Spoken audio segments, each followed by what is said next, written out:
President Donald Trump plans to invest $500 billion US over the next 4 years on artificial intelligence initiatives. Joining us now from Winnipeg to talk about this and other market-related topics, Grant White. Thanks a lot for joining us. The tech stocks are hot again. What are your thoughts on this? Does this add momentum to the artificial intelligence story from an investor's point of view?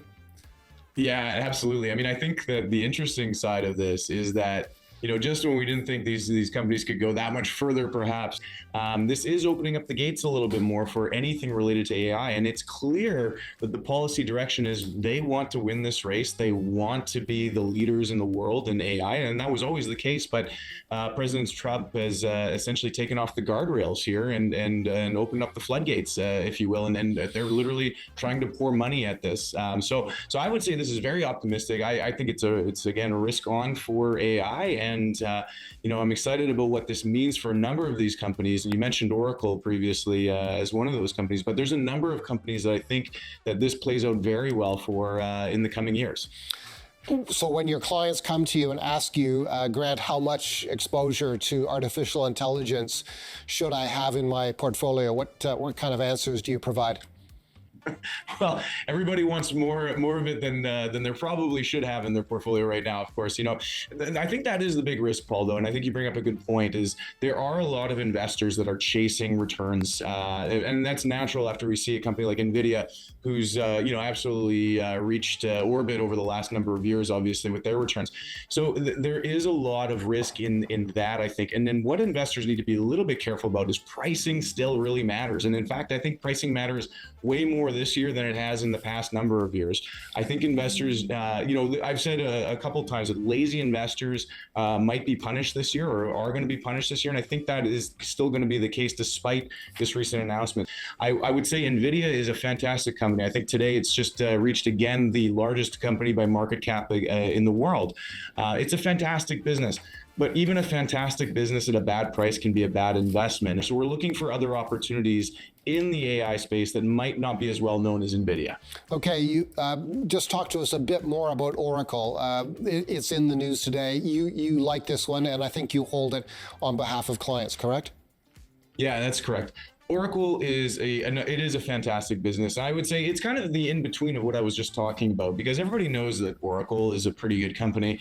Larry Ellison is one of the smartest people in business, and that's evidenced by who follows him around, whether it's Elon Musk or Steve Jobs back in the day. But I think where Oracle is very well positioned here is it's a bit of a more diverse company than a lot of these other ones.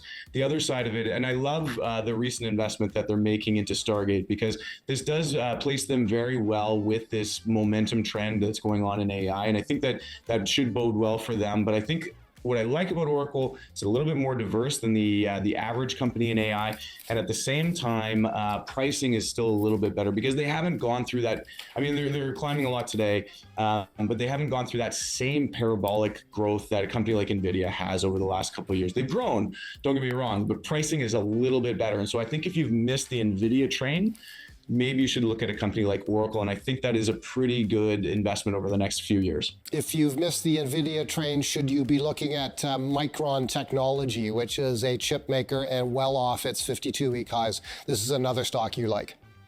Yeah, this is one where I think that it's been overlooked because there was a couple of reasons for that. I mean, we look back a couple quarters, there was a lot of inventory of their memory chips. And this is what they do, right? They provide these memory chips, which go very well with products that Nvidia produces, for example. But there was a higher inventory of them with a lot of the companies that they were selling for. So they weren't selling as much, but that's been worked through. And so I think that what we're going to see over the next little while is an uptick in their sales. They're so well positioned, though, too, because everything that's going on in AI is going to require inputs from companies like Micron Technology as well. It's not a whole lot different than what the reason people are buying Nvidia, frankly. And in fact, Micron and what they produce is partners right alongside with Nvidia. And so I think that we're going to see some very nice sales there.